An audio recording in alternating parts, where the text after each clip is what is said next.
Star news बार बार कहता आपका अपना चैनल, आपके मुद्दों पर बात करेंगे। तो देखिए कुछ लोग पीछे से हटने भी लगते हैं, बात करने से भागते हैं, क्यों डरते हैं? कोई बात नहीं। क्या करते हो दादा आप? किसानी। किसान हो आप? बताइए, आप बताना किसने काम किया किसानों के लिए और किसने नहीं? हमको पैसे नहीं मिलते, सम्मान निधि के पैसे नहीं मिलते। नहीं मिलता पैसा? कम क्या क्या दिक्कत है? और भी दिक्कत होती, खाद नहीं मिलता कभी कभी वक्त में। तो सारे समस्याओं पर अब बात होगी और अब बात चलिए मंच में ही करते हैं और पूछते हैं पीयूष जी और राजकुमार जी से। ठीक है ठीक है ठीक है, सबका सवाल पूछेंगे। और सम्मान निधि नहीं मिल रहा है एक भाई साहब को, वो कह रहे थे किसान है और किसान औद्योगिक क्षेत्र है, किसानी सबसे ज्यादा इस एरिया में होती है और उसके बाद लगातार अगर किसान नाराज हैं तो कहीं आप लोगों की टेंशन, भारतीय जनता पार्टी की टेंशन तो नहीं बढ़ जाएगी? नहीं नहीं, किसान बिल्कुल नाराज नहीं है। किसान सम्मान निधि के माध्यम से हम 93 लाख किसानों को सम्मान निधि दे रहे हैं। इसी संसदीय क्षेत्र की बात करें तो 5.5 लाख यहाँ के युवाओं को, बुजुर्गों को, महिलाओं को, किसानों को किसी न किसी भारतीय जनता पार्टी की योजना का लाभ मिलते आ रहा है।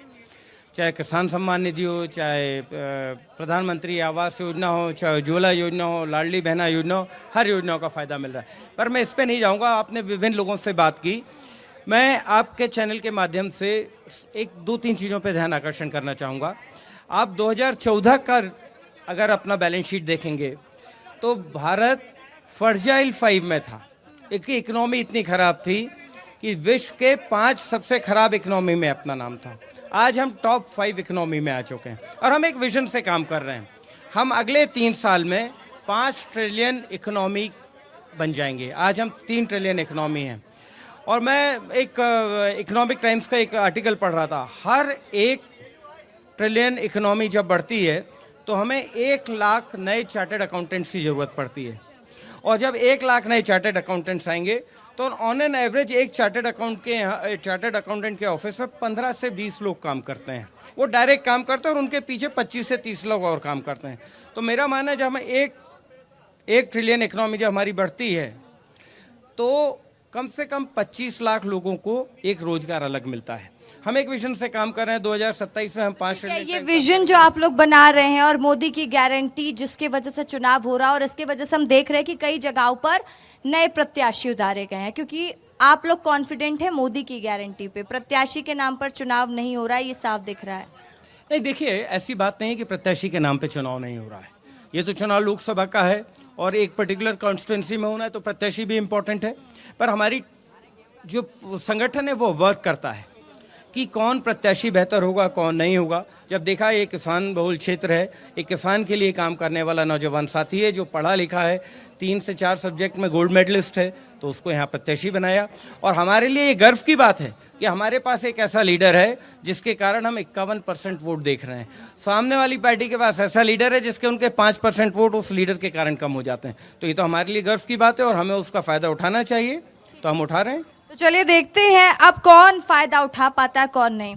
अभी आप बहुत लोगों को भी सुन रहे थे, दोनों नेताओं को भी सुन रहे हैं। एक चीज बहुत बेहतर समझ में आती है कि चुनाव से मूलभूत सुविधाओं से जुड़े मुद्दे बिल्कुल ही गायब हैं, लेकिन जनता उसी की बात बार बार करती है। मेरी उम्र लगभग 66 वर्ष की है और सन 77 के चुनाव से अभी तक मैं कई चुनाव का साक्षी हूँ। यहाँ दोनों दलों के लोग हैं, तीसरा दल भी यहाँ बैठा हुआ है। जब बैलेट पेपर से वोट डलते थे और आज ईवीएम से डलते हैं, मैं दोनों पार्टियों से पूछना चाहता हूँ क्या कारण है कि लोग लगातार 8 विधानसभा क्षेत्र में एक ही राजनीतिक दल को जिताते हैं। उसका कारण अगर भौतिक सुविधाओं की हम बात करते हैं, नर्मदा की बात करते हैं, उद्योग की बात करते हैं, शिक्षा की बात करते हैं, स्वास्थ्य की बात करते हैं, तो जब बैलेट पेपर पे वोट डलता था तब भी और आज जब ईवीएम से डल रहा है तब भी, क्या कारण है कि 8 विधानसभा क्षेत्र में 2019 के बाद से अभी जो 2023 के चुनाव हुए उसमें भी एक ही राजनीतिक दल जीत रहा है? तो ये क्या कारण है? बता रहा हूं। 1998 में अर्जुन सिंह जी आए, सरताज जी ने हराया। मैं बात विधानसभा की कर रहा था, अब लोकसभा पे ले आए, थोड़ा सुनने की क्षमता रखो। 1999 में फिर पटवा जी आए, पटवा जी जीत गए। मैं लोकसभा क्षेत्रों की बात नहीं कर, मैं कह लोकसभा क्षेत्र में भी जो भी विधानसभाओं के चुनाव हुए हैं, ये तो इसी लोकसभा क्षेत्र के वो, फिर 8 विधानसभा क्षेत्र के मतदाता क्या गड़बड़ है क्या कि एक ही राजनीतिक दल को वोट दे रहे हैं? और जो सम्मानीय प्रत्याशी अभी यहाँ आए हैं, जिनकी बात स्वयं अभी पीयूष भाई ने, अपने राजकुमार भाई ने की है, वो अभी विधानसभा का ताजा चुनाव हार के आए हैं। एक बात। दूसरा, मैं दोनों राजनीतिक दलों के लोगों से निवेदन करना चाहता हूं कि 2019 में 14,60,000 मतदाता था और आज 18,50,075 मतदाता है। 4 लाख से ऊपर मतदाता आपका बढ़ गया। पिछले बार 29% कांग्रेस को वोट मिला था, 65% बीजेपी को मिला था। उस खाई को पाटने के लिए क्या हो रहा है, उस पर दोनों दल ना तो ये अपना बढ़ाने का बता रहे हैं, ना ये अपना जोड़ने का बता रहे हैं।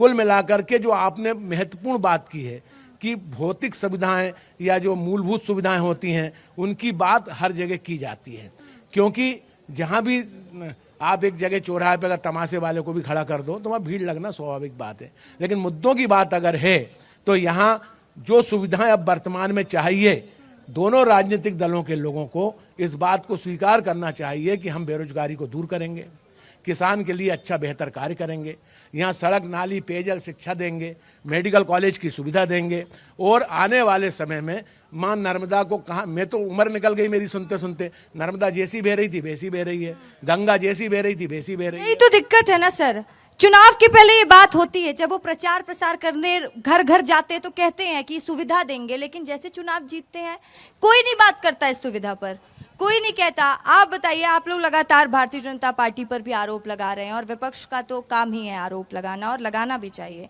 विपक्ष मजबूत होना जरूरी है, लेकिन ये विपक्ष की मजबूती कमजोर क्यों नजर आ रही है? क्यों आपके पार्टी से कार्यकर्ता नाराज होकर बीजेपी में शामिल हो रहे हैं, जबकि कांग्रेस तो कहती है ना खुद को कि हम विकास के पथ पर आगे बढ़ने वाली पार्टी है, हम लोगों की सुविधाओं, बेरोजगारी पर बात करते हैं, महंगाई पर बात करते हैं, तो कहाँ कमी रह जा रही है? क्यों कार्यकर्ता इतने नाराज है?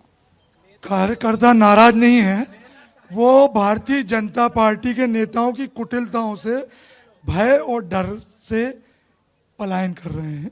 जो जा रहे हैं उनसे कांग्रेस पार्टी को कोई दिक्कत नहीं है, क्योंकि कांग्रेस का हर कार्यकर्ता जो ये आज इस विपरीत परिस्थिति में खड़ा है, यही आज वास्तव में दिग्गज नेता है, दिग्गज कार्यकर्ता है, क्योंकि भारतीय जनता पार्टी उनको ले रही है।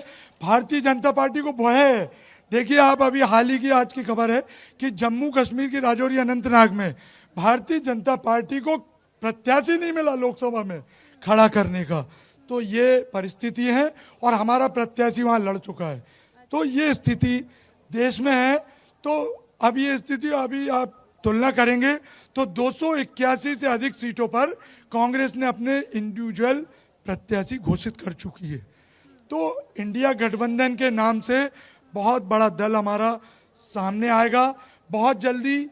जिस प्रकार मैनिफेस्टो हमारा आया है, इसी के साथ इंडिया गठबंधन का मैनिफेस्टो भी एक बहुत जल्दी 1-2 दिन में सामने आएगा, जिसमें बहुत सारे मुद्दे, जिसमें एक बड़ा मुद्दा है जिस पर अभी वोट परसेंट हमारे को बहुत, ये 102 सीटों पर मिला है, महंगाई का, और युवा जो रोजगार में लिप्त नहीं हो पाए उनको रोजगार देने का, और दूसरा जो युवाओं ने लोन लिया है उनको लोन माफ करने की एक बहुत बड़ी स्कीम है कांग्रेस की। इसको साझा न्यूनतम हमारा जो घोषणा पत्र है उसमें भी प्राथमिकता से लिया जाएगा। ये महत्वपूर्ण बिंदु है। ठीक है, तो कई स्कीम, कई विषयों पर चर्चा कर रहे थे, और एक आरोप भारतीय जनता पार्टी में कि आप लोग दहशत में या डरा धमका के, ये कौन क्या करते हैं आप लोग? क्यों ये आरोप लगता है आप लोगों पर बार बार? नहीं, झूठे आरोप लगाना इन लोगों का काम है। इन लोगों ने कभी कुछ काम तो किया नहीं, जनता की सेवा की नहीं, जनता के बीच में गई नहीं। और इसका सीधा सीधा उदाहरण अगर आप देखेंगे तो जब कोरोना काल का एक बहुत विपरीत इस देश में आया था, पूरा देश मोदी जी के साथ खड़ा था, और वही कारण था कि हम लोगों ने 100%, 18 वर्ष के ऊपर के जितने लोग थे 100% वैक्सीनेशन हमने दिया। वही नहीं दिया, हम लोगों ने देखा कि 80 करोड़ लोगों को मुफ्त राशन मिले, और आज तक हम लोग देते आ रहे हैं। इतना सब मुफ्त देने के बाद भी अगर हमारे पास हमारा डिफेंस के लिए हम हमारा बजट 200 टाइम्स बढ़ा लेते हैं, तो कहीं ना कहीं हमारा बेटर फाइनेंशियल मैनेजमेंट है, हमारी बहुत ईमानदारी से काम है। और यही कारण है कि जब हम अपने स्वतंत्रता के पूरे अमृत वर्ष 2047 में मनाएंगे, तो हम 30 ट्रिलियन US डॉलर की इकोनॉमी की तरफ जाएंगे। और मुझे पूर्ण विश्वास है तब हम विश्व गुरु भी रहेंगे और सबसे बड़ी इकोनॉमी भी रहेंगे।